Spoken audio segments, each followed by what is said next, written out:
really have sort of followed the games from the beginning. They've come on so much, it's really good to see. You can see in the game that huge amounts of effort goes into making it like the film.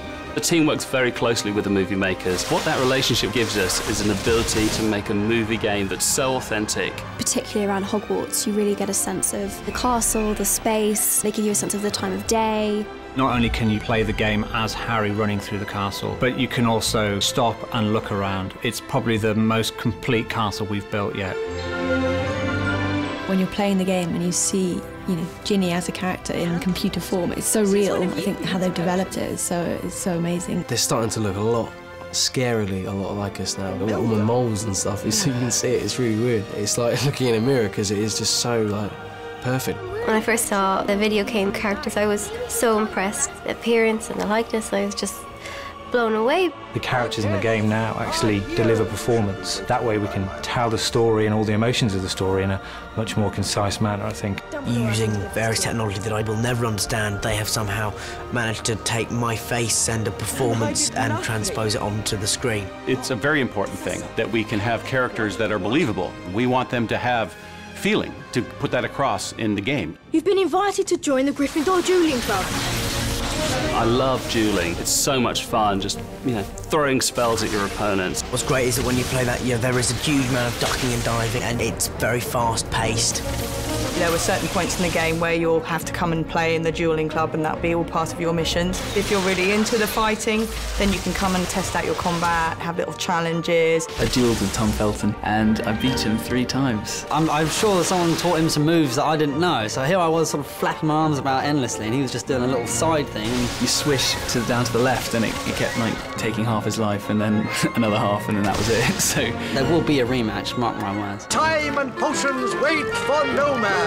Because potions are obviously so important to the plot in this film, you can pour the ingredients in yourself and you can stir them and fan the flames underneath a cauldron. We had to wave all the fire up and sort of mix it around. I did it really well the first time, but the second time I failed the task. The kind of concocting of all these different things, I think that's brilliant fodder for a game. Being able to actually have a cauldron in front of you and use ingredients such as armadillo bile and other revolting things, the fans will love it. We're using the great themes of the story in the movie to make great gameplay, especially where Ron gets given a love potion, and Harry has to try and get him to the potions classroom. On the way, of course, he's trying to chat up every object in sight, both animate and inanimate. Romilda, that's a pretty name for a pretty witch. If I picked a favourite potion, it would be Felix Felicis, because it's liquid luck. I just think having that, if you're kind of having a bit of a rubbish day and you could just take a little bit of Felix Felicis and everything would be transformed to go your way. You think that would work? Ah, yes.